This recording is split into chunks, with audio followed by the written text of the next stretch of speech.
সবাইকে শুভেচ্ছা জানিয়ে মাছরাঙা দেশের সংবাদে স্বাগত জানাচ্ছি নাবিলা ফেরদৌস। দেশের অন্যান্য অঞ্চলের খবরের সঙ্গে আজ থাকছে চট্টগ্রাম বিভাগের সংবাদ কর্ণফুলীর তীরে। শুরুতে গার্ডিয়ান লাইফ ইন্স্যুরেন্স সংবাদ শিরোনাম। টানা তাপপ্রবাহে মানুষ, পশু পাখি সহ প্রকৃতি পরিবেশের নানামুখী প্রভাব। চুয়াডাঙ্গার সর্বোচ্চ তাপমাত্রা 41.2 ডিগ্রি সেলসিয়াস। মফস্বলে বেড়েছে বিদ্যুৎ বিভ্রাট, লোডশেডিং বেশি ময়মনসিংহ ও চট্টগ্রাম বিভাগে। উৎপাদন ঘাটতি আর লাইনের ত্রুটির মূল কারণ বলছে বিদ্যুৎ বিভাগ। এবার বিস্তারিত। টানা তাপপ্রবাহে দেশের বিভিন্ন স্থানে মানুষ, পশু পাখি সহ প্রকৃতি পরিবেশের নানামুখী প্রভাব পড়েছে। আজ দেশের উষ্ণতম এলাকা যশোর, চুয়াডাঙ্গা, সাতক্ষীরা, ঈশ্বরদী, রাজশাহী ও পাবনা। বিভিন্ন স্থানে হিট স্ট্রোকে আক্রান্ত হয়ে কয়েকজনের মৃত্যুর খবরও পাওয়া গেছে। দুপুরে চুয়াডাঙ্গার সর্বোচ্চ তাপমাত্রা রেকর্ড করা হয়েছে 41.2 ডিগ্রি সেলসিয়াস। Desk report. গত 11 এপ্রিল থেকে গ্রীষ্মের তাপে পুড়ছে সারা দেশ। তাপপ্রবাহ এখনও অব্যাহত রয়েছে। সিলেট ও চট্টগ্রাম বিভাগের কিছু অংশ ছাড়া দেশের প্রায় সব জেলাতেই তাপমাত্রা 40 ডিগ্রির আশেপাশে রয়েছে। সবচেয়ে বেশি তাপমাত্রা রেকর্ড করা হয় যশোর, চুয়াডাঙ্গা, সাতক্ষীরা, ঈশ্বরদী, রাজশাহী ও পাবনায়। মৌলভীবাজার, রাঙামাটি, চাঁদপুর, বান্দরবান জেলাসহ ঢাকা, রংপুর ও ময়মনসিংহ বিভাগের বিভিন্ন জেলার উপর দিয়ে মৃদু থেকে মাঝারি ধরনের তাপপ্রবাহ বয়ে যাচ্ছে। আবহাওয়া অফিস বলছে, সহসা বৃষ্টি না হলে তাপমাত্রা আরও বাড়তে পারে। এত পরিমাণ রৌদ্রের তাপ যে আমরা বাইরে বাড়াইতে পারতেছি না এবং বাচ্চা কাচ্চা নিয়ে খুব সমস্যার সম্মুখীন হয়ে দাঁড়িয়েছি। দৈনিক যারা মাঠে ময়দানে কাজ করে তারা সকলেই কষ্ট পাচ্ছে এবং আমরাও বের হতে কষ্ট পাচ্ছি। আমার মনে হয় এই ব্যাপারে আসলে সরকারি কিছু উদ্যোগ গ্রহণ করা উচিত। এত গরম যে মানুষ ঘর থেকে বেশি বাড়াইতে পারতেছে না, অতিষ্ঠ হয়েছে। বিভিন্ন হাসপাতালে ধারণ ক্ষমতার চেয়ে বেশি ডায়রিয়া ও গরমজনিত রোগী আসছে। গরমে অবর্ণনীয় ভোগান্তি নিয়ে চিকিৎসা চলছে বারান্দা ও গেটের সামনে। আউটডোরে রোগীর সংখ্যা একটু বেশি, আর আমরা 5-6 জন, আমরা 2 জন কনসালটেন্ট আছি আর 3 জন মেডিকেল অফিসার আছি। আমাদের সাধ্যমতো বাচ্চা রোগীদেরকে সেবা দেওয়ার আমরা চেষ্টা করতেছি, তবে ওষুধের যথেষ্ট অভাব রয়েছে। প্রভাব পড়েছে গবাদি পশু প্রাণীকুলে। গাইবান্ধায় হিটস্ট্রোকে গবাদি পশুর মৃত্যুর দাবি করেছেন খামারিরা। বাদ যাচ্ছে না ফসলের ক্ষেত। গরমের কারণে ভালো গরু হুট করে জড়াইছে। এই গরমতে এই গরুর খুব সমস্যা হচ্ছে। সমস্যার কারণে 2 বেলা 2টা করে স্যালাইন খাওয়া হচ্ছে। অতিরিক্ত গরমের কারণে গরু ফ্যান দিয়ে কি আমরা টিনের চলে পর্যন্ত পানি মারছি, কিন্তু তারপরে গরুর এই শ্বাসকষ্ট, হ্যাকর এটা থেকেই গরু রোধ হচ্ছে না। আগামী 5 দিন তাপপ্রবাহ অপরিবর্তিত থাকতে পারে। শুধু সিলেট বিভাগের 2-1 জায়গায় বৃষ্টির পূর্বাভাস রয়েছে বলে জানিয়েছে আবহাওয়া অফিস। সজীব সাদিক, মাছরাঙা নিউজ ডেস্ক। মফস্বল এলাকাগুলোতে বিদ্যুৎ বিভ্রাট বাড়ছে। মূলত ময়মনসিংহ ও চট্টগ্রাম বিভাগের জেলাগুলোতে লোডশেডিং এর পরিমাণ বেশি বলে জানা গেছে। বিদ্যুৎ বিভাগ বলছে, উৎপাদন ঘাটতির পাশাপাশি ওইসব এলাকার সঞ্চালন লাইনের ত্রুটির কারণে সংকট আরও প্রকট হয়েছে, যা সমাধানের চেষ্টা চলছে। মিন মনিরুজ্জামান ও মিজানুর রহমানের সহযোগিতায় ফাতেমাতুজ জোহরার রিপোর্ট। দেশের দক্ষিণ পূর্বের বড় জেলা নোয়াখালী, সেখানে বিদ্যুতের গ্রাহক 8.5 লাখের বেশি, আর দৈনিক চাহিদা আছে সর্বোচ্চ 180 মেগাওয়াট।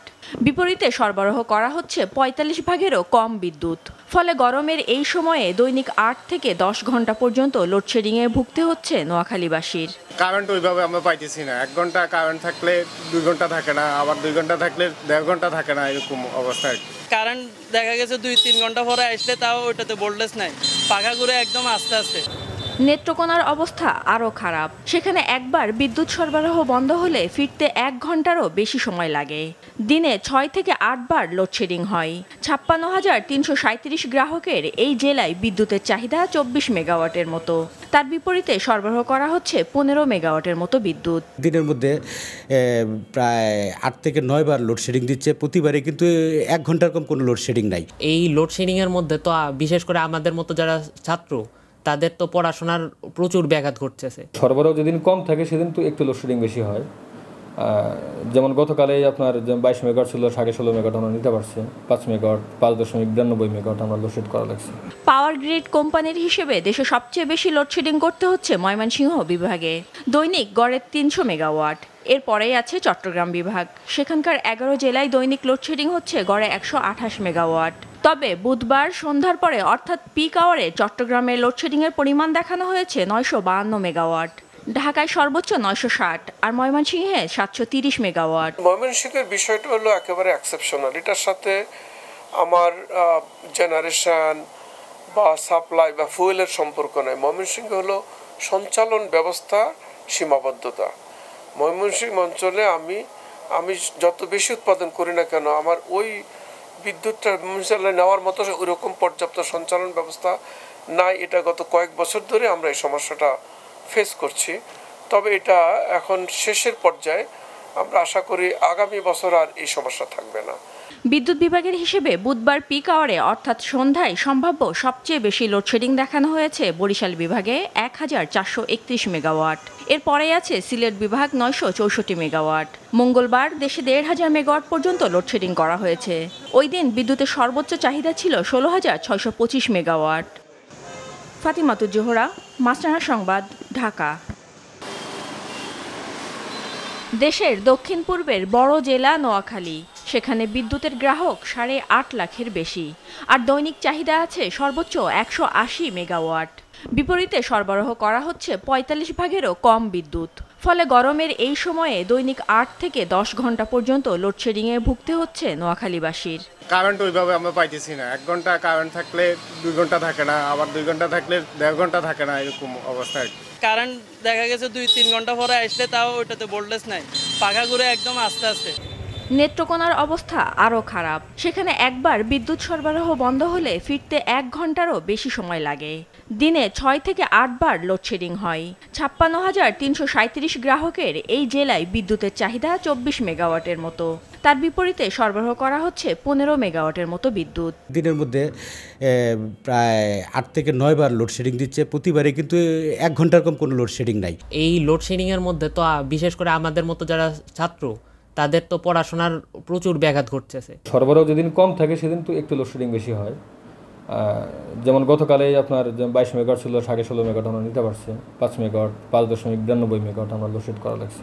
পাওয়ার গ্রিড কোম্পানির হিসেবে দেশে সবচেয়ে বেশি লোডশেডিং করতে হচ্ছে ময়মনসিংহ বিভাগে, দৈনিক গড়ে 300 মেগাওয়াট। এরপরেই আছে চট্টগ্রাম বিভাগ, সেখানকার 11 জেলায় দৈনিক লোডশেডিং হচ্ছে গড়ে 128 মেগাওয়াট করে, আর ঢাকায় 124 মেগাওয়াট, রংপুরে 96 মেগাওয়াট ও কুমিল্লায় 90। ময়মনসিংহের বিষয়টা হলো একেবারে এক্সেপশনাল। এটার সাথে আমার জেনারেশন বা সাপ্লাই বা ফুয়েলের সম্পর্ক নেই। ময়মনসিংহ হলো সঞ্চালন ব্যবস্থা সীমাবদ্ধতা।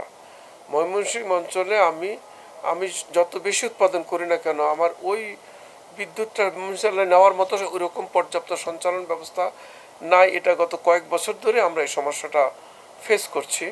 তবে এটা এখন শেষের পর্যায়ে, আমরা আশা করি আগামী বছর আর এই সমস্যা থাকবে না। বিদ্যুৎ বিভাগের হিসেবে বুধবার বেলা 1টায় দেশে সর্বোচ্চ 1468 মেগাওয়াট লোডশেডিং করা হয়েছে। ওই সময় বিদ্যুতের সর্বোচ্চ চাহিদা ছিল 15,700 মেগাওয়াট। ফাতিমাতুজ জোহরা, মাছরাঙা সংবাদ, ঢাকা। রানা প্লাজা ভবন ধসের 11 বছর হলো আজ। এ সময়ে ওই দুর্ঘটনায় ক্ষতিগ্রস্তদের আর্থিক সহযোগিতা করা গেলেও পুনর্বাসন নিশ্চিত করা যায়নি। দুর্ঘটনার জন্য দায়ীদের বিচার প্রক্রিয়া শেষ না হওয়ায় হতাশা জানিয়েছেন শ্রমিকরা। সাভার প্রতিনিধি সৈয়দ হাসিবের পাঠানো তথ্য ছবি নিয়ে ডেস্ক রিপোর্ট। ফুলেল শ্রদ্ধায় ঢেকে গেছে রানা প্লাজায় হতাহতদের স্মরণে স্থাপিত অস্থায়ী স্মৃতিস্তম্ভটি। 11 বছর আগের সেই দুর্ঘটনাকে স্মরণ করতে সকাল থেকেই সেখানে হাজির হয়েছিলেন আহত শ্রমিকরা। তাদের হিসেবে ওই দুর্ঘটনায় ক্ষতিগ্রস্ত 48% শ্রমিক এখনও স্বাভাবিক জীবনে ফিরতে পারেননি। বেকার আছেন 42%। তাই ক্ষতিগ্রস্তদের দীর্ঘস্থায়ী পুনর্বাসনের দাবি তোলা হয় এই আয়োজন থেকে।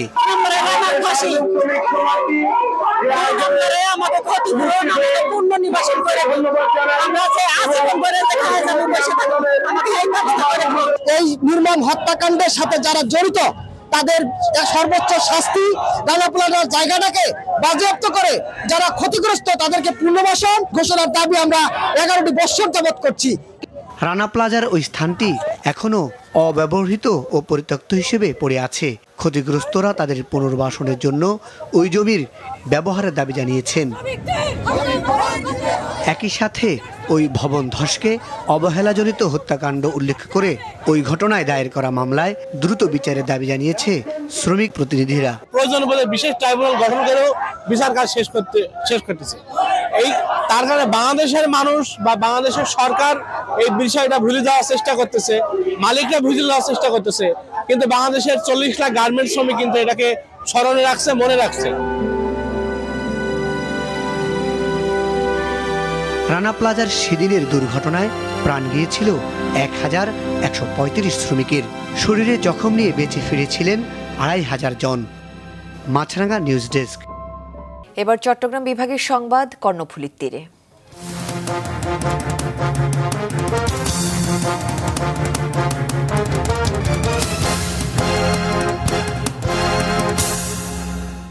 বান্দরবানে কেএনএফ বিরোধী যৌথ অভিযানের কারণে থানচি, রোয়াংছড়ি ও রুমা উপজেলা নির্বাচন স্থগিত করা হয়েছে।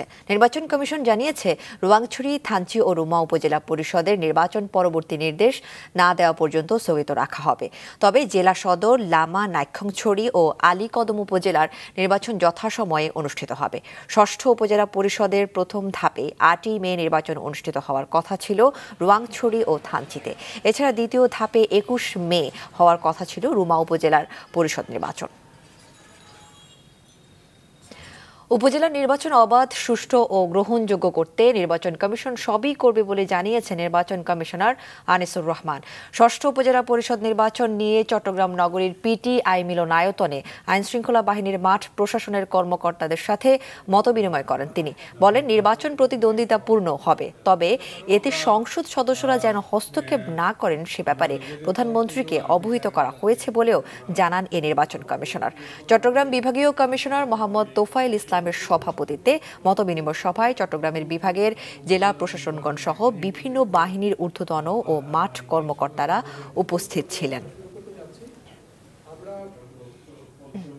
সাহেবরা যাতে হস্তক্ষেপ না করে, মানে অবৈধ প্রভাব না খাটায়, সেজন্য আমরা সরকার প্রধান হিসেবে মাননীয় প্রধানমন্ত্রীর সাথেও আমাদের মানে জানানো হয়েছে, তাকে মাননীয় স্পিকারকেও জানানো হয়েছে।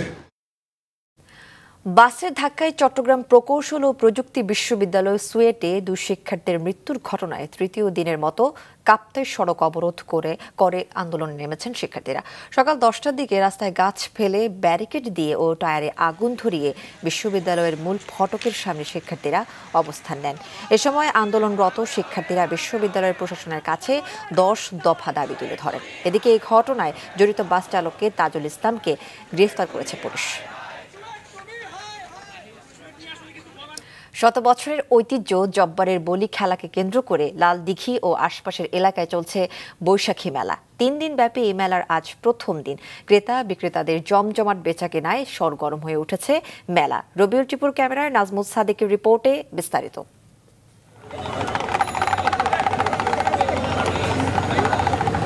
প্রচণ্ড তাপদাহে হাত পাখা যেন আশীর্বাদ, তাই তো এর প্রতি একটু বাড়তি আগ্রহ।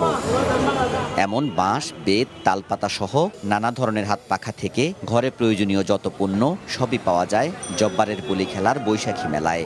বাঁশের হাত পাখা, বুঝছেন, এটা ফ্যামিলির জন্য নিয়ে যাচ্ছি, ফ্যামিলি থেকে অর্ডার করা হয়েছে। অনেকে অপেক্ষা করে, আমি না শুধু, অনেকে করে, আমিও করি, তবে কিন্তু ভালো লাগতেছে। গ্রোসারির যা দরকার, ঝাড়ু থেকে শুরু করে প্রত্যেকটা জিনিস এখানে পাওয়া যায়।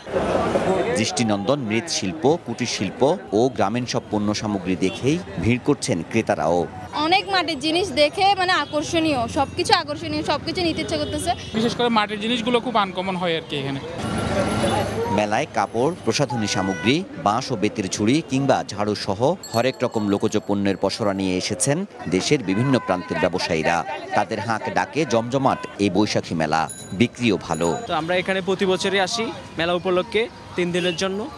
তো আমাদের আশা আছে যে ভালো একটা বেচা কিনা করে আমরা এখান থেকে সবকিছু বেচে চলে যাব। বেতের ভাঙ্কা, তারপরে বাঁশের ভাঙ্কা, সবকিছু আছে, মুড়া আছে, কাঠা আছে। নগরীর লালদিঘি ময়দানের আশেপাশের প্রায় 2 কিলোমিটার এলাকা জুড়ে চলছে এই মেলা। এই জনপদের মানুষ জব্বারের বলি খেলার মেলা থেকেই 1 বছরের টুকিটাকি ব্যবহার্য ও ঘর সাজানোর শৌখিন পণ্য কেনেন। নিলাম বাচ্চাদের জন্য, আরেকটা আয়না নিয়ে যাচ্ছি আর কিছু মাটির জিনিস নিব, প্রতিবারেই আসি। ছোটবেলা আব্বুর সাথে আসতাম, এখন বড় হয়ে গিয়ে নিজের বাচ্চাকে নিয়ে আসতেছি, স্বাভাবিক ভালোই লাগে। কিছু টুকটাক হোম ডেকোরের জিনিস নিছি, কুলা আর বেতের কিছু হোম ডেকোরের জিনিস নিছি। অনেক রকমের ইয়ে আছে, আমরা এগুলো নাম জানি না, চোখের সামনে যেটা দেখতেছে এটা ভালো লাগতেছে ওগুলো আমরা নিচ্ছি। ঐতিহ্যবাহী জব্বারের বলি খেলাকে ঘিরে প্রতি বছর 11ই বৈশাখ থেকে 13ই বৈশাখ পর্যন্ত চলে এই মেলা। নাজমুল সাদিকি, মাছরাঙা সংবাদ, চট্টগ্রাম। কোভিড পরিস্থিতির পর রাশিয়া ইউক্রেন যুদ্ধ ও মধ্যপ্রাচ্যে অস্থিরতার মাঝেও চট্টগ্রাম বন্দরে গেল অর্থ বছরের চেয়ে চলতি 2023-24 অর্থ বছরের প্রথম 9 মাসে কন্টেইনার হ্যান্ডলিং 8.27% বেড়েছে। চট্টগ্রাম বন্দর কর্তৃপক্ষের চেয়ারম্যান রিয়ার অ্যাডমিরাল মোহাম্মদ সোয়াইল জানিয়েছেন, তারা আশা করছেন এই বছর record 3.2 million TEUs container handling করতে পারবে বন্দর। দুপুরে 137তম বন্দর দিবস উপলক্ষে সাংবাদিকদের সঙ্গে মতবিনিময়কালে তিনি জানান, 3-4 বছরের মধ্যে মাতারবাড়ি গভীর সমুদ্র বন্দর পুরোদমে চালু হবে। বলেন, বন্দরে তথ্য প্রযুক্তি আধুনিক যন্ত্রপাতির ব্যবহার বাড়ছে। প্রতি বছর 25 এপ্রিল বন্দর দিবস পালন করা হয়। সোমালিয়ার জলদস্যুদের হাত থেকে মুক্তি পাওয়া 2 নাবিক ফ্লাইটে দেশে ফেরার ইচ্ছে পোষণ করলেও শেষ পর্যন্ত 23 নাবিক একসঙ্গে MV আবদুল্লাহ জাহাজ নিয়ে দেশে ফিরবেন। দুবাইয়ের আল হামরিয়া বন্দরে জাহাজ থেকে কয়লা খালাসের কাজ শুরু হয়েছে। এসআর শিপিংয়ের প্রধান নির্বাহী কর্মকর্তা মিহিরুল করিম জানান, খালাসের কাজ শেষে হতে সপ্তাহখানেক সময় লাগতে পারে। নাবিকরা একসঙ্গে জাহাজে দেশে ফেরার মনস্থির করেছেন বলেও জানান তিনি। মে মাসের মাঝামাঝিতে তারা দেশে ফিরতে পারেন। এর আগে সোমবার জাহাজটি দুবাইয়ের আল হামরিয়া বন্দরে জেটিতে ফেরে।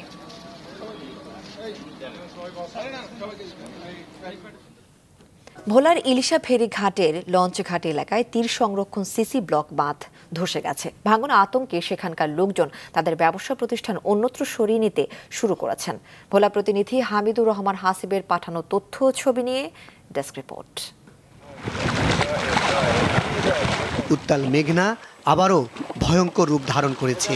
তীব্র স্রোত আর ঢেউয়ের আঘাতে ভোলা সদরের ইলিশা ঘাট এলাকায় মেঘনা নদীর তীর সংরক্ষণের একটি পয়েন্টে হঠাৎ করে প্রায় 50 মিটার সিসি ব্লক ধসে গেছে।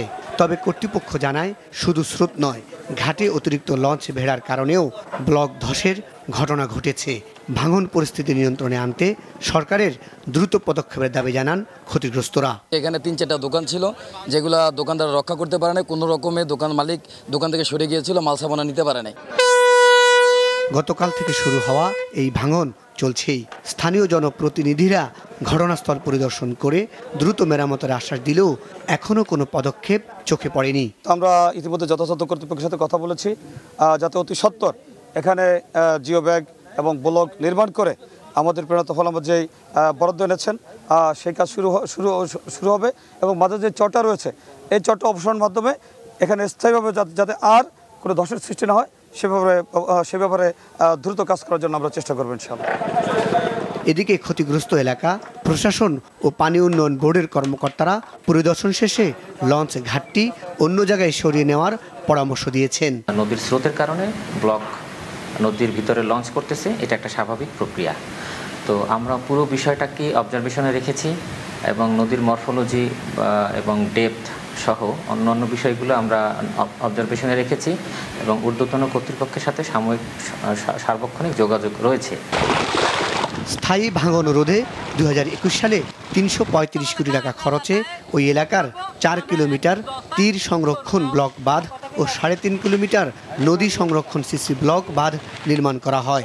সেখানে আবারও ভাঙন দেখা দেয় আতঙ্কিত হয়ে পড়েছেন এলাকাবাসী। মাছরাঙ্গা নিউজ ডেস্ক। দিনাজপুরের ফুলবাড়িতে বাঁশফুল থেকে চাল সংগ্রহের হিড়িক পড়েছে। উপজেলার এলুয়ারি ইউনিয়নের পাকাপান গ্রামের শাঞ্চুরের বাড়িতে এখন এমন দৃশ্য নিয়মিত। বাঁশের ফুলে চাল দেখতে তাদের বাড়িতে ভিড় করছেন অনেকে। দিনাজপুর প্রতিনিধি রেজাউল করিম রঞ্জুর পাঠানো তথ্য ছবি নিয়ে ডেস্ক রিপোর্ট। বাঁশের ফুল থেকে চাল উৎপাদন করে তাক লাগিয়ে দিয়েছেন এক যুবক। সেই চাল থেকে ভাত ও পায়েস খাওয়ার ধুম পড়েছে গ্রামে। কৌতূহলী অনেকেই ভিড় করছেন সেই যুবকের বাড়িতে। বাড়ির পাশের বাঁশ ঝাড় থেকে বাঁশের ফুল সংগ্রহ করেন তিনি। সেই বীজ পানিতে ধুয়ে পরিষ্কার করে রোদে শুকাচ্ছেন। এরপর সেগুলো ধানের হাস্কিন মিলে ভাঙান। বাঁশের ফুল থেকে চাল উৎপাদন করার বিষয়টি এলাকায় ব্যাপক সাড়া পড়েছে। অনেকে বাঁশ ফুলের চালের রুটি ও পায়েস খেয়েছেন। আমি গতকাল এই ধানের চাল থেকে পায়েস খেয়েছি, খুব ভালো লাগতেছে। 5 কেজি চাউল নিয়ে গেছে, নিয়ে যাওয়ার পর খিচুড়ি রান্না করে খায় আবার আমি কাজে আইছি। দিনাজপুরের ফুলবাড়ী উপজেলার এলুয়ারি ইউনিয়নের পাকাপান গ্রামের সঞ্জু রায়ের বাড়িতে এখন এমন দৃশ্য নিয়মিত।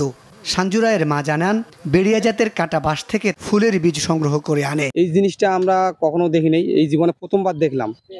দিনমজুর সঞ্জু রায় বলেন, 1 মাস আগে পাশের গ্রামে কাজ করতে গেলে পরিচিত ব্যক্তি থেকে বাঁশের বীজ থেকে দানা সংগ্রহ করে খাওয়ার বিষয়টি তিনি জানতে পারেন। 4 মণ আর কি ছাড়াইছি, ছাড়াটারে আমি বাড়িতে নিয়ে আসলাম। নিয়ে আসার পর মানে আমি প্রথমে নিজে মানে আর কি পাক করে আমি খাইলাম আর কি, ভাত রুটি বা খিচুড়ি পোলাও, মানে এত যে সুস্বাদু। তারপরে আমার বাড়িতে তো পাড়ার প্রতিবেশী বা বাড়ির লোক খুব মানে ভিড় করে আর কি, গ্যাঞ্জাম করে, মানে চাউল আর তো শেষ হয়ে গেছে, মানে দিতে পারতেছি না। দিনাজপুরের কৃষি সম্প্রসারণ অধিদপ্তরের উপপরিচালক নুরুজ্জামান জানান, বিষয়টি বিরল হলেও এক প্রজাতির বাঁশ গাছ অনেক বয়স হয়ে গেলে এরকম ফুলের মতো বীজ বের হয়। থোকায় থোকায় ধানের বীজ আকার লাভ করে, তবে এই বীজ থেকে চাল তৈরি করে তা ভাত বা অন্যান্য উপায়ে খাওয়া যায়। এটি সাধারণ চালের ভাতের তুলনায় পুষ্টিগত দিক থেকে অনেক ভালো। আসলে উদ্ভিদতাত্ত্বিক দিক থেকে ধান এবং বাঁশ একই পরিবারের দুটি উদ্ভিদ, কাজেই এ ধরনের দুটি ঘটনা অর্থাৎ ধানের মতোই বাঁশের চাল হওয়াটা অস্বাভাবিক নয়। বর্তমানে সঞ্জুর উৎপাদিত বাঁশ ফুলের এই দানা অনেকেই কিনে নিয়ে যাচ্ছেন। বাণিজ্যিকভাবে এই প্রজাতির বাঁশ চাষ এবং সেখান থেকে ফুল সংগ্রহ সম্ভব কিনা তা নিয়ে ভাবছেন অনেকেই। মাছরাঙ্গা নিউজ ডেস্ক। ফরিদপুরের পঞ্চপল্লীতে 2 ভাইকে পিটিয়ে হত্যার ঘটনায় 12 জনকে গ্রেফতার করা হয়েছে। এর মধ্যে 4 জনকে আদালতে সোপর্দ করা হয়েছে। তাদের 2 জন 164 ধারায় জবানবন্দিতে দোষ স্বীকার করেছেন। ঘটনায় সম্পৃক্ত ছিল এমন আরও অনেককে শনাক্ত করা হয়েছে। দ্রুত তাদের আইনের আওতায় আনা হবে বলে জানিয়েছেন ফরিদপুরের পুলিশ সুপার মোহাম্মদ মোর্শেদ আলম। গত বৃহস্পতিবার মধুখালী উপজেলার পঞ্চপল্লীতে 2 শ্রমিকের মৃত্যুর ঘটনায় 3টি মামলা হয়েছে। মিয়ানমারের কারাগারে বিভিন্ন মেয়াদে সাজা ভোগ শেষে 173 বাংলাদেশি দেশে ফিরেছেন। গভীর সাগরে অবস্থানরত মিয়ানমার প্রতিরক্ষা বাহিনীর নেভাল শিপ জিন ডুইন জাহাজ থেকে দুপুরে 173 বাংলাদেশিকে নিয়ে কক্সবাজার শহরের নুনিয়ার ছড়া ঘাটে পৌঁছায় বাংলাদেশ নৌবাহিনীর একটি জাহাজ। জেলা পুলিশ সুপার জানিয়েছেন, তাদের সবাইকে যাচাই বাছাই শেষে নিজ নিজ জেলা পুলিশের মাধ্যমে স্বজনদের হস্তান্তর করা হবে। এদিকে বাংলাদেশে পালিয়ে আশ্রয়রত মিয়ানমারের সেনাবাহিনী ও বর্ডার গার্ড পুলিশ বিজেপির 285 সদস্যকে নিয়ে দেশে ফেরত পাঠানোর প্রস্তুতি চলছে। জানা গেছে, বাংলাদেশিদের নিয়ে আসা মিয়ানমারের জাহাজটি আগামীকাল সকালে ওই 285 সদস্যকে নিয়ে ফেরত যেতে পারে।